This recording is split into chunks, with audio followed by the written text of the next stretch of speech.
سلام، من فرهاد تقی‌زاده هستم از کانال یوتیوب فرهاد تیوی و امروز میخوام طراحی شب یلدا رو براتون اجرا کنم با ادوبی فتوشاپ. امیدوارم که بهره کافی رو از این طراحی ببرید. تا آخر این ویدیو همراه من باشید.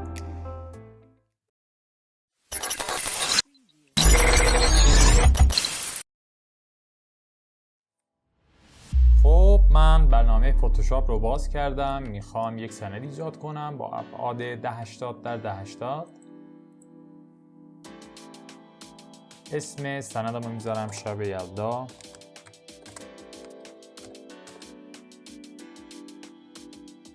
ایجادش میکنم. اولین مرحله از این کار میخوام یک پس زمینه قرمز رنگ باشه، چون کار و تم من شب یلداییه. از قسمت ادجاستمنت لایرها گرادینت رو انتخاب میکنم. استایل گرادینت رو میخوام رادیال بذارم. میام رو گرادینت نوار پریست یا همان پیش‌فرض های گرادینت رو از قسمت بیسیک رو سیاه‌سفید میذارم و اولین رنگ از سمت چپ رو انتخاب میکنم و کد رنگیمو میذارم اینجا.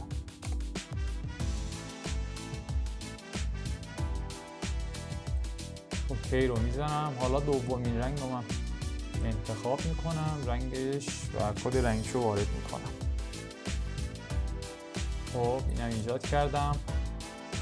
حالا میدپوینت رنگ دوممو موقعیتش رو میذارم رو 35. حالا اینجا یک رنگ انتخاب میکنم. میخوام یک کمی روشن‌تر باشه. کدش رو می‌نویسم اینجا.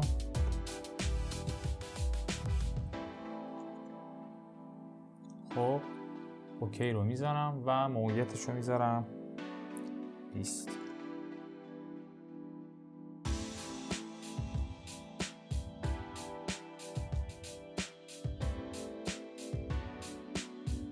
خیلی عالی و خیلی قشنگ شد. حالا اوکی رو میزنم.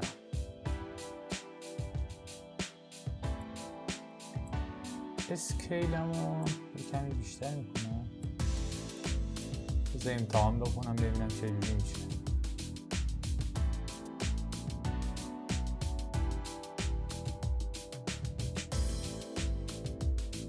اوکی رو میزنم و تموم میشه. دومین مرحله از این کار میخوام عکسی که از اینترنت دانلود کردم وارد فتوشاپ بکنم، البته به طور اسمارت آبجکت. من میرم عکسم رو بیارم و بعدش شروع کنم به دوربری کردن عکسم. خب برای دوربری کردن میام ابزار پن رو انتخاب میکنم و شروع میکنم به دوربری کردن انار.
اگه از این سبک ویدیو خوشتون اومد میتونید کانال منو سابسکرایب کنید، علامت زنگوله رو بزنید تا موقع انتشار ویدیو با خبر باشید، لایک بذارید، کامنت بذارید و شب خوبی داشته باشید.